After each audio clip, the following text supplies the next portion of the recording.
नमस्कार मित्रों, मैं संदीप सर आप सभी लोगों को इस ऑनलाइन क्लास में स्वागत करता हूं।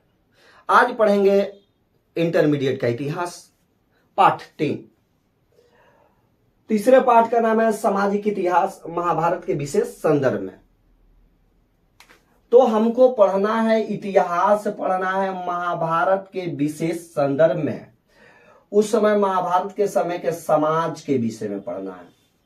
समाज कैसा था, समाज में कौन कौन से वर्ग थे, समाज में किस वर्ग की क्या स्थिति थी, उसके अलावा समाज में का जो रीति रिवाज क्या था, ये तमाम चीजों को पढ़ने का प्रयास करेंगे। तो महाभारत जो है, महाभारत एक महाकाव्य है। महाकाव्य है मित्रों, महाभारत क्या है? महाकाव्य। और यह विश्व का सबसे बड़ा महाकाव्य है। यह विश्व का सबसे बड़ा महाकाव्य है। इस महाभारत के लेखक वेद व्यास हैं। वेद व्यास, जिनको महर्षि वेद व्यास के नाम से भी जाना जाता है। इनका पूरा नाम है कृष्ण द्वैपायन वेद व्यास। इन्होंने महाभारत की रचना की। और महाभारत जो है ये विश्व का सबसे पुराना महाकाव्य है। तो भारत में महाकाव्यों की संख्या 2 है। एक है महाभारत, दूसरा है रामायण।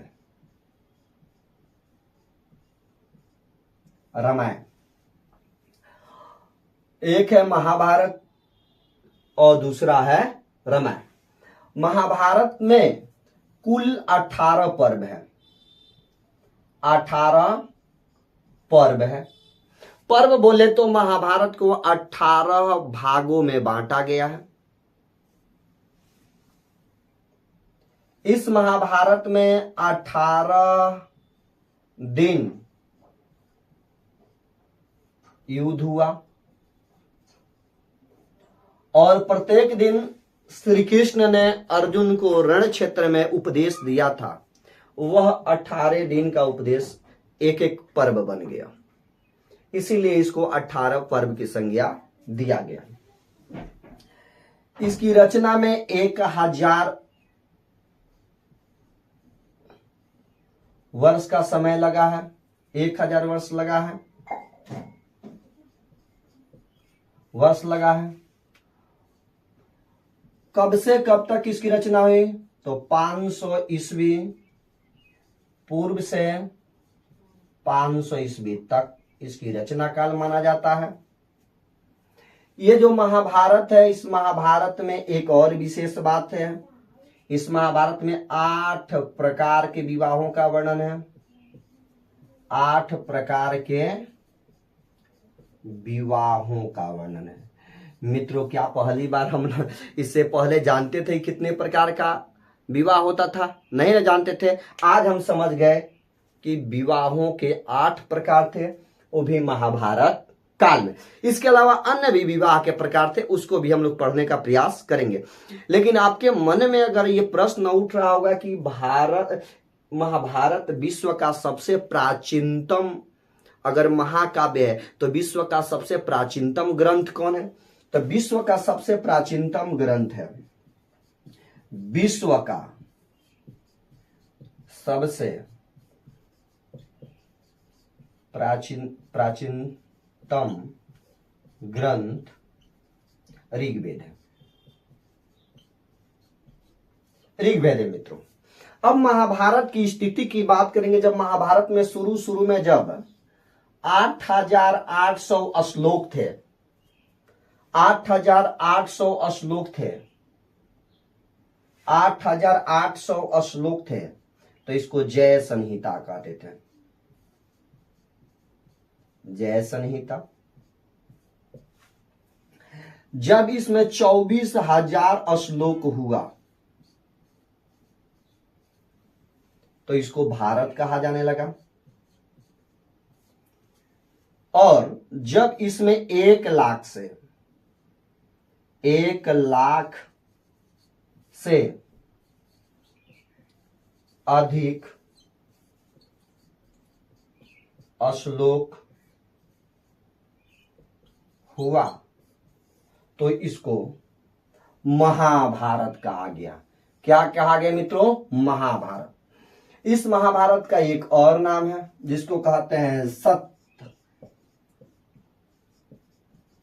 सहस्त्र संहिता। 1000 श्लोकों वाला ग्रंथ। क्या कहते हैं मित्रों? 1000 श्लोकों वाला ग्रंथ, सप्त सहस्त्र संहिता। अब मित्रों महाभारत में अगर हम बात करें तो ये महाभारत जो है यह 2 परिवारों की इसमें लड़ाई का वर्णन है। एक कौरव, दूसरे पांडव। कौरव कौन थे, पांडव कौन थे, ये सारा बात हम लोग करेंगे।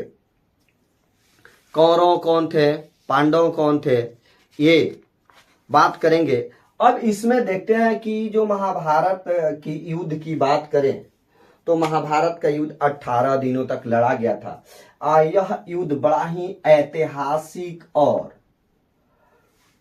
बड़ी ही व्यापक तौर पर लड़ा गया था। पूरा भारत के लोग पर भाग लिया था और इस महाभारत को एक व्यक्ति ने दिव्य दृष्टि से देखा था जिसका नाम था संजय। संजय जो था महाभारत को दिव्य दृष्टि से देखा। वह धृतराष्ट्र के पास बैठा रहता था। धृतराष्ट्र अंधा था। अब रण क्षेत्र की हर एक बात को बताता था। महाराज रथ आगे बढ़ रहा है, लग रहा है कि अब अर्जुन दुर्योधन को मारेंगे, ये करेंगे, वे करेंगे, उनका अंत हो रहा है। तमाम बातों को वहीं पे बैठकर वह दिखाने का प्रयास करते थे। मित्रों इसमें हम पढ़ेंगे अर्जुन की एकाग्रता, युधिष्ठिर की धर्मनिष्ठता, शकुनी की कुटिल बुद्धि। शकुनी कहता है कि भांजे पहले युद्ध मन में लड़ा जाता है, उसके बाद रण क्षेत्र में लड़ा जाता है। वही धृतराष्ट्र देखेंगे कि पुत्र मोह में कैसे सब तहस नहस कर दिया। ये तमाम चीजों को देखने का प्रयास करेंगे। इस महाभारत की घटना को शुरू करते हैं तो हस्तिनापुर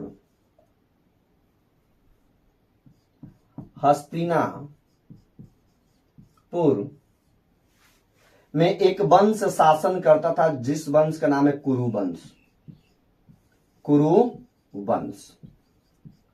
हस्तिनापुर में एक वंश शासन करता था जिसका नाम था कुरुवंश। यहाँ के राजा थे जिनका नाम था शांतनु। यहाँ के राजा का नाम क्या था? शांतनु। शांतनु थोड़ा सा बड़ा रोमांटिक मिजाज के व्यक्ति थे। इनको हर वक्त किसी ना किसी से प्रेम हो जाता था। हालांकि बुढ़ापा तक भी यह विवाह करते रहे। इस बात को हम लोग देखेंगे। ये शांतनु महोदय हैं।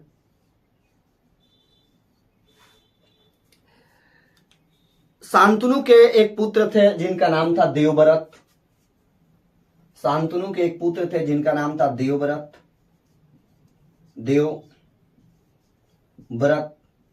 ये देवव्रत बाद में भीष्म कहलाए।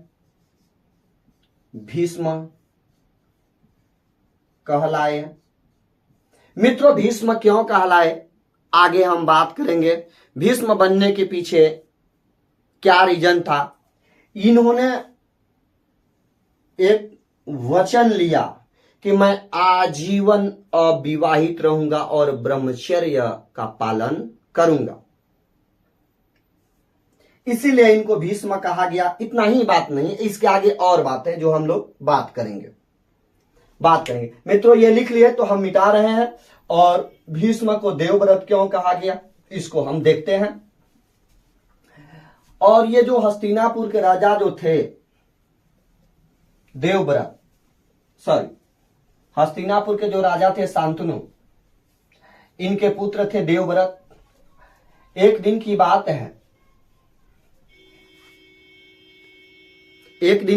है शांतनु ने शांतनु ने अपने सेना के साथ शिकार खेलने गए। कहाँ गए मित्रों? शिकार खेलने। जैसे जंगल में पहुंचे, जंगल में तो एक निषाद जाति थे, निषाद जातियों का क्षेत्र था, निषाद जाति थे। उस निषाद जाति की एक कन्या थी, निषाद जाति की एक कन्या थी जिसका नाम था सत्यवती। इसी कन्या का नाम था सत्यवती। सत्यवती। अब ये पहुंचते पहुंचते शादी का उसके आगे प्रस्ताव रख दिए। शादी का प्रस्ताव रख दिए। कौन? शांतनु। किसके आगे? ये निषाद जाति की एक कन्या सत्यवती के आगे। सत्यवती बोली, आई हेट यू, जाओ मेरे पिता से बात करो। तो ये बोला, अरे तुम हमको ठुकरा रही हो, हम हस्तिनापुर के राजा शांतनु हैं, आप शांतनु हो या कुछ हो, उससे हमको कुछ लेना देना नहीं है, जाओ पहले पिताजी से बात करो। शांतनु निराश हुआ और अपने सेना के लोगों से कहा कि भैया जाओ इनके पिताजी को बुलाओ। इनके पिताजी को बुलाया गया और इनके पिताजी से बोला गया तो बोले कि नहीं, हम अपनी बेटी का विवाह नहीं कर सकते हैं। बोले क्यों नहीं कर सकते हैं? तो उन्होंने कहा कि एक शर्त है, अगर आप शर्त मानने को तैयार है तो हम अपने बेटी का विवाह करेंगे। बोले कि क्या शर्त है, बोलिए। तो निषाद राज ने कहा कि देखिए महोदय, ये जो हमारी पुत्री है, इससे अगर आप विवाह करते हैं तो इससे जो संतान उत्पन्न होगा वही लड़का हस्तिनापुर के राजा बनेगा, दूसरा कोई राजा बन सकता नहीं। अब शांतनु हक्का बक्का रह गए। बोले कि अरे ऑलरेडी मेरा पुत्र है, वह राजा बनता। वो बोले कि नहीं, देखिए महाराज, आप जो भी हैं उससे हमको कोई मतलब नहीं है। आप सूली पे चढ़ा दीजिए, फांसी पर लटका दीजिए, कुछ भी कर लीजिए, अगर ये शर्त आपको मंजूर है तो हम विवाह करेंगे, अन्यथा नहीं करेंगे। जाइए महाराज। शांतनु बड़े ही उदासी चेहरा लेकर चल पड़े। आए घर में इनको मन लगता नहीं था, छत पर टहलने लगे। रात्रि हुआ, देवव्रत गए, पूछे कि पिताजी क्या बात है? अरे चलिए भोजन कर लीजिए। उन्होंने कहा कि बेटा मुझे भूख नहीं है। शांतनु ने कहा, अरे महाराज आपको भूख नहीं है? पता है डॉक्टर ने क्या कहा है, आपको शुगर है, बीपी है, अल्सर है, ई है, वो है। अरे दवा नहीं खाइएगा तो आप मर जाइएगा, चलिए दवा खा लीजिए। तो बोले कि नहीं खाएंगे। तो बोले कि क्या बात है, बोलिए। शांतनु बड़े ही भीगे स्वर में बोले कि बेटा हमको प्रेम हो गया है। देवव्रत ने कहा, अरे बाप रे बाप, प्रेम करना चाहिए हमको, तो प्रेम कर बैठे आप। अरे आप नहीं लगता है कि आप हैं हमारे बाप, हमारी चिंता ही आपको नहीं है? जिस उम्र में हमको विवाह करना चाहिए उस उम्र में आप बुढ़ापे में विवाह करने निकल गए। बोले कि बेटा दिल का मामला है, क्या करें, इसको समझा नहीं सकते हैं, दिल है कि मानता नहीं, और उधर सत्यवती है कि मानती नहीं, बाप है कि कहता है कि जब तक ये नहीं होगा तब तक विवाह नहीं करेंगे। हम तो बड़े परेशान हैं बेटा कि क्या होगा। देवव्रत कहा कि ठीक है पिताजी, हम मिलते हैं। अब देवव्रत पहुंचे निषाद राज के पास। निषाद राज से बोले कि हेलो मिस्टर। निषाद बोले कि मिस्टर रोस्टर मत बोलो, जो बोलो साफ साफ बोलो। तो कहा, जो आप हमारे रिश्ते में लगे, आप अपनी बेटी का विवाह मेरे पापा से कर दीजिए। अभी पहला बेटा होगा कि जो अपने बाप का रिश्ता लेकर गया होगा। अपने नाना के पास। तो कहा कि नाना जी बात तो मान लीजिए, बाप बेचारा रात में परेशान था, दवा नहीं खाया, ही नहीं खाया, चला जाएगा तो बिना बाप के हो जाएंगे। इन्होंने कहा कि ठीक है विवाह तो करेंगे, मगर एक हमारी शर्त है। तो बोले कि बोलिए ना, शर्त क्या है, हम उसको मानेंगे, स्वीकार करेंगे। तो उन्होंने कहा कि जो मेरी बेटी से जो बेटा जन्म लेगा वही हस्तिनापुर का राजा बनेगा। देवव्रत इस बात को सुने और सुनकर थोड़ा सा आश्चर्यचकित हुए, लेकिन उन्होंने झट से निर्णय ले लिया अपने पिता के हक में कि नहीं, जो भी होगा हम आजीवन विवाह नहीं करेंगे, आजीवन ब्रह्मचर्य रहेंगे, लेकिन मेरे पिताजी का विवाह होना चाहिए। अब मित्रों, शांतनु और सत्यवती का विवाह हो गया।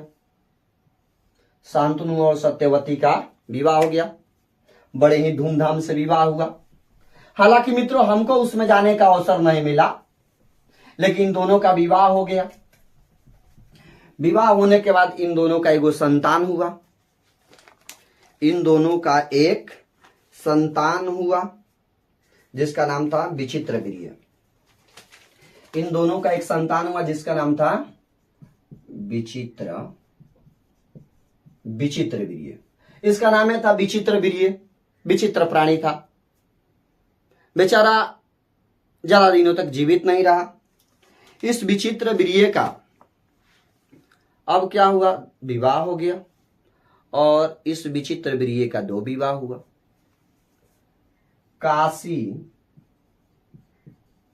काशी नरेश के 2 कन्याओं से, एक का नाम था अंबा और एक का नाम था अंबालिका। एक का नाम था अंबा और एक का नाम था अंबालिका। एक का नाम था अंबा और एक का नाम था अंबालिका। ये विवाह किसने कराया पता है? देवव्रत काल कराया, जो बाद में भीष्म कहे गए। ये जो अंबा थी और अंबालिका थी, दोनों बहन थी, और विचित्रवीर्य का विवाह हुआ। अभी इनसे कोई संतान नहीं हुआ, तब तक ये विचित्रवीर्य दुनिया छोड़कर चल बसे, टाटा बाय बाय बोल दिए।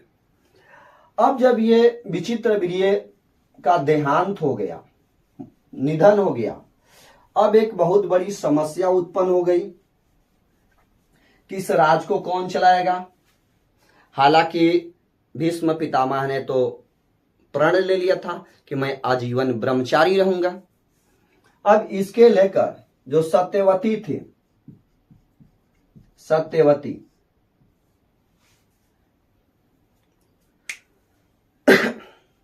सत्यवती ने भीष्म को कहा कि इनसे संतान उत्पन्न करो। भीष्म ने कहा कि नहीं, हम संतान उत्पन्न कर सकते नहीं। तब तक फिर सत्यवती ने सोचा कि भैया ये संतान इनसे उत्पन्न नहीं करता है तो स्थिति, खानदान की स्थिति तो खराब हो जाएगी, कोई इसका उत्तराधिकारी नहीं रह जाएगा। तो उन्होंने वेद व्यास को कहा।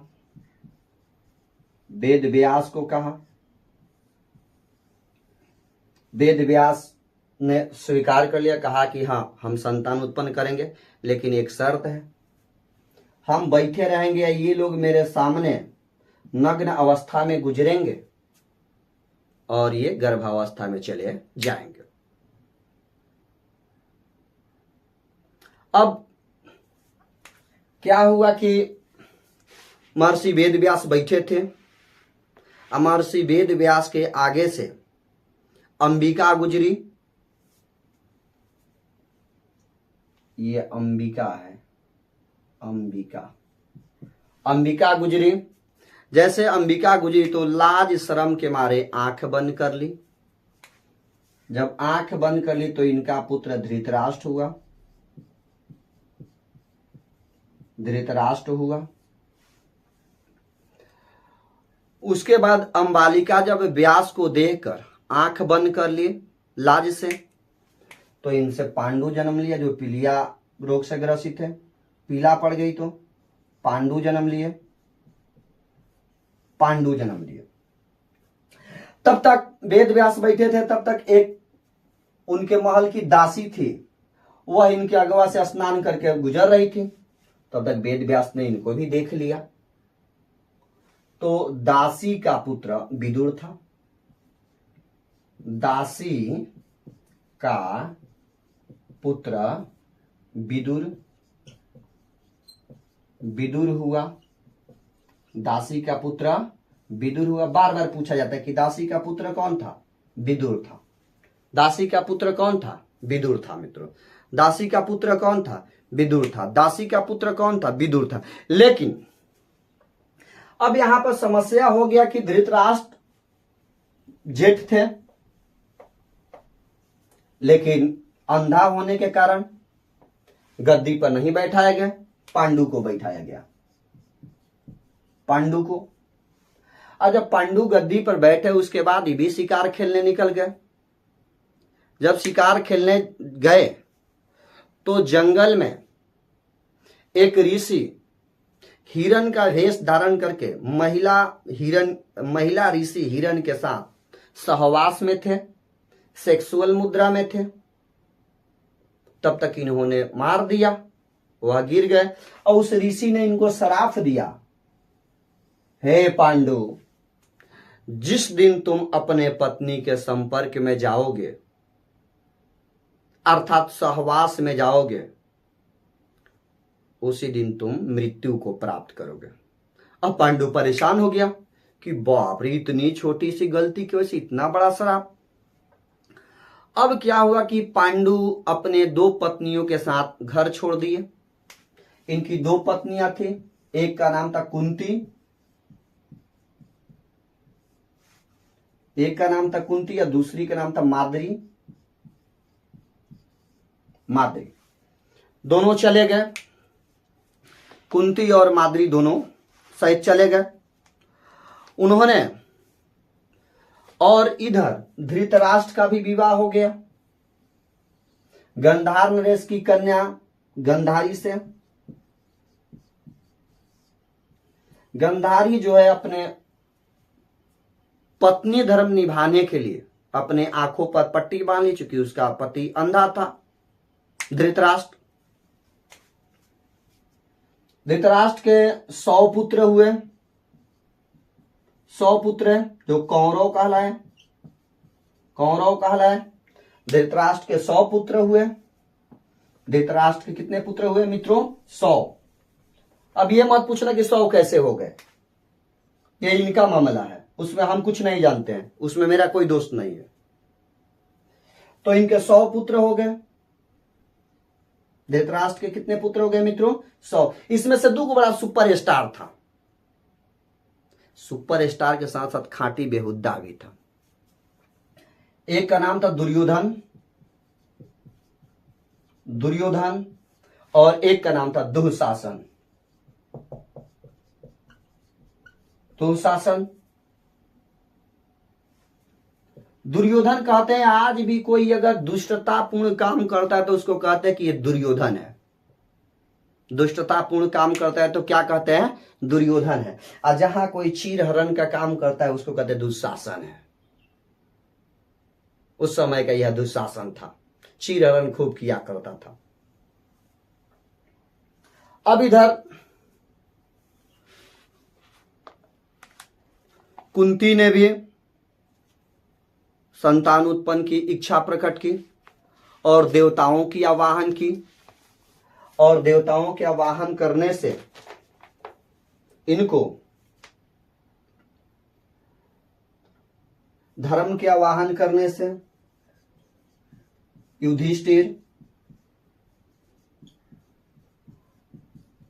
युधिष्ठिर वायु के आवाहन करने से, वायु के आवाहन करने से, वायु के आवाहन करने से भीम, वायु के आवाहन करने से भीम, और इंद्र के आवाहन से अर्जुन का जन्म हुआ। अर्जुन का जन्म। इधर माद्री के दो पुत्र हुए, एक का नाम था नकुल और दूसरे का नाम था सहदेव। हालांकि विवाह के पहले ही कुंती को एक संतान हो चुका था जिसको सूर्य पुत्र कर्ण कहा गया है। सूर्य पुत्र कर्ण विवाह के पहले हो चुका था मित्रों। विवाह के पहले तो समझते हैं आज समाज में बड़ा इसको अभद्र माना जाता है, सामाजिक मान्यता प्राप्त नहीं है। तो विवाह के पहले इनको एक पुत्र हुआ था जिसका नाम था कर्ण। अब मित्रों बात करते हैं कि जैसे ये सब संतानों का जन्म हुआ तब तक पांडु जंगल में ही मर गए। मरने के बाद पांडव हस्तिनापुर आए और हस्तिनापुर आए तो लोग उनको पसंद करते थे, चूंकि पांडव जो थे सत्य के मार्ग पे चलते थे, सही से वचन बोलते थे। और धृतराष्ट्र का जो बेटा दुर्योधन और दुशासन था काफी अहंकारी टाइप का था, अमरीशपुरी टाइप का था। अब इस स्थिति में अब दुर्योधन को जलन होने लगा पांडवों से। पांडवों से जलन होने लगा। किसको? दुर्योधन को। दुर्योधन को। और हस्तिनापुर के लोग चाहते थे कि हस्तिनापुर का जो राजा बने युधिष्ठिर बने, जो पांडवों का जेठ भाई था। लेकिन दुर्योधन को यही मंजूर नहीं था। वो आके अपने पिताजी को समझाने लगा, पिताजी आप बताइए कि आप ज्येष्ठ थे लेकिन आप अंधे होने के कारण आपको गद्दी नहीं मिला, पांडु बना, लेकिन वन में जाने की वजह से आपको गद्दी प्राप्त हुआ। अगर एक बार चला जाए तो फिर उनका संतान गद्दी पर बैठा रहेगा और हम लोग झक मारते रहेंगे। लेकिन दुर्योधन का ये जो प्रस्ताव है, इस प्रस्ताव का धृतराष्ट्र पे गहरा असर पड़ा। वो पुत्र मोह में आ गया। कौन से मोह में आ गया मित्रों? पुत्र मोह में आ गया। अब पुत्र मोह में आकर उन्होंने कहा कि बेटा चिंता मत करो, इनकी व्यवस्था हम करवा देते हैं। तो एक बरनावत में इन लोगों को भेज दिया, पांडवों को।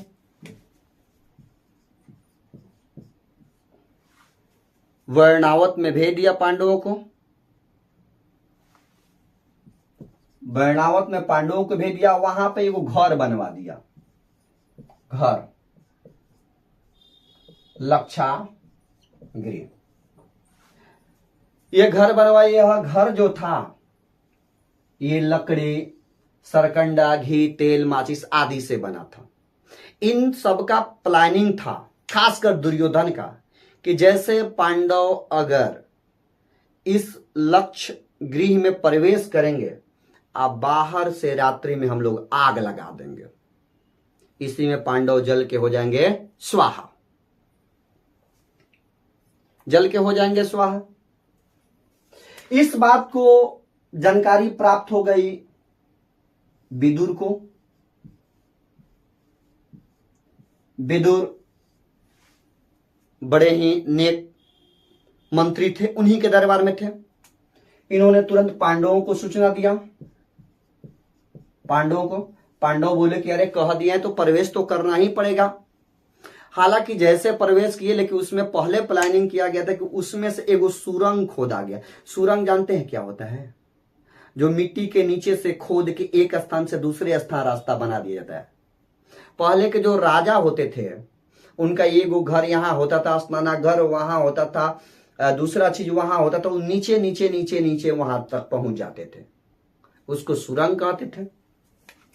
जैसे क्या हुआ कि विदुर ने बताया और पांडव सतर्क हो गए और माता सहित जब ये उस लक्ष्य गृह में पहुंचे, वर्णावत नगर में प्रवेश किए, रात्रि हुआ तो रात्रि में वह सुरंग के रास्ते निकल गए और इन लोगों ने उसमें आग लगा दिया। इधर ये लोग खुशियां मना रहे हैं, पार्टी मना रहे कि चलो अधिकार लेने वाला खत्म हो गया और ये सब निकलकर वन में चला गया। बस इस बात की जानकारी केवल विदुर की थी कि ये लोग बच गए हैं, जले नहीं है। इधर दुर्योधन जो था मदिरा पिए जा रहा था, खुशियां मनाया जा रहा था, गुनगुनाया जा रहा था।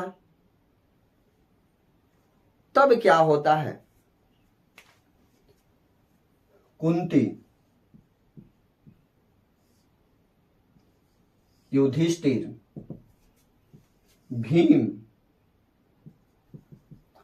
अर्जुन नकुल सहदेव,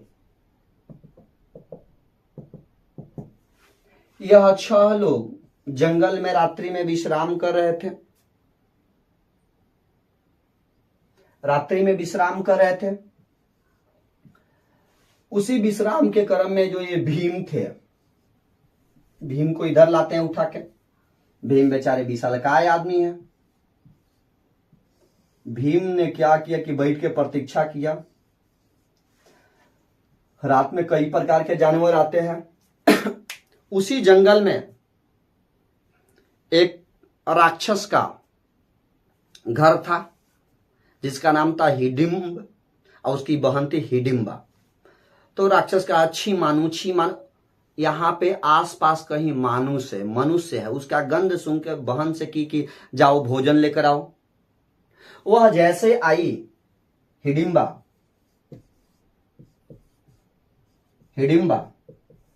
तो आई और भीम की ओर इसका नजर पड़ा। भीम को देखते ही इसके मन में प्रेम का लहर उठ पड़ा और बेचारी ना देखी आओ ना देखी ताव और भीम के आगे अपनी रख दी शादी का प्रस्ताव। भीम पड़ गया फेर में, लगा कहने की नहीं, हमारा बड़का भैया इधर सोया है, इसका भी कुंवारा है, छोटका है, ई है वो है, मत आए, हम कैसे विवाह कर ले। तमाम ये बातें चलिए रहा था। तब तक इसके भाई को लगा कि बहन उस समय गई, अभी तक नहीं आई तो वो चला।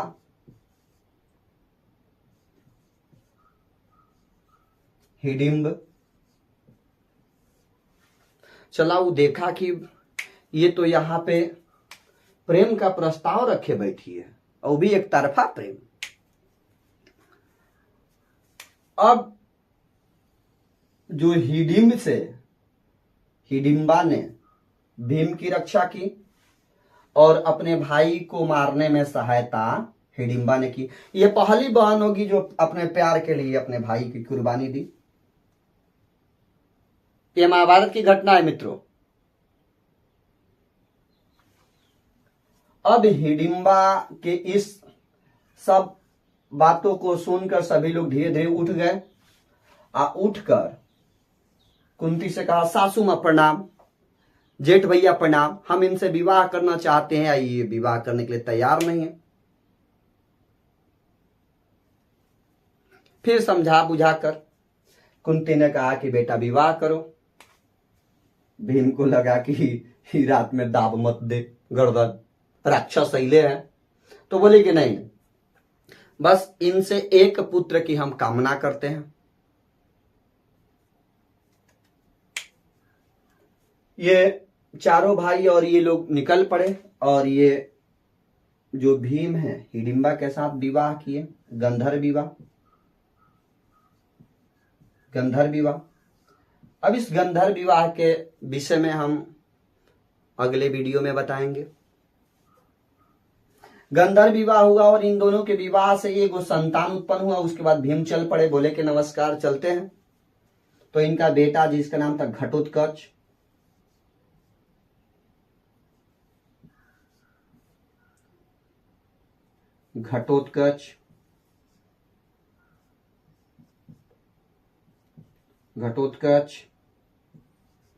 घटोत्कच बोला कि पिताजी, अगर हमारी कभी भी आपको आवश्यकता आ पड़े तो मुझे याद करना, मैं आपके सेवा में हमेशा उपस्थित हो जाऊंगा। ये मेरा मोबाइल नंबर है 95 640 80 289। इस पर फोन कर लीजिएगा पिताजी, हम तुरंत आपके सेवा में हाजिर हो जाएंगे। और ये लोग वहां से चल पड़े। उसके बाद सीधे चले गए पंचाल। पंचाल पंचाल जैसे पहुंचे वहां पे द्रौपदी का स्वयंवर चल रहा था। उस स्वयंवर को भी जीता और इन्होंने पंचाली से अर्जुन का विवाह हुआ। लेकिन पंचाली से केवल अर्जुन का ही विवाह नहीं हुआ, 5 भाइयों का विवाह हुआ। यह मित्रों पहला विवाह है कि एक पत्नी का 5 भाइयों से विवाह हो रहा है। किसी कारणवश, इसके पीछे कारण है, बहुत लंबी कथा है, उसकी बात नहीं करेंगे। हम तो अभी तक देखते आए कि एक औरत के एक पति होते हैं, लेकिन ये तो 5 पति थे। उसके बाद विवाह करने के बाद ये लोग पहुंचा फिर हस्तिनापुर।